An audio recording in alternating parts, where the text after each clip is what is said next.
Good morning everyone! For today's video, isa sa produkto ng Summer at Leyte ang ipapakilala ko sa inyo. Yun ay isang klase ng tuyo, pero hindi siya natuyo dahil sa sikat ng araw.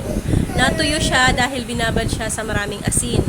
Ito ay ang budong isda kung sa amin ay tawagin. Wow! Binurong isda naman kung dito sa Luzon. Sariwang isdang tamban na nilibing sa napakaraming asin. Napakasarap nito na sinugba or prinito. Bago malutuin, kinakailangan na hugasan ng maigi para matanggal ang asin at mabawasan ang alat. Ihanda nyo na yung pinakamaasim nyong suka at sili at syempre ang isang kalderong kanin. Dahil sigurado kapag natikman mo to, masisira ang diet mo. Gustong gusto to ng mga customer namin sa Japan at Canada na mga Pinoy din.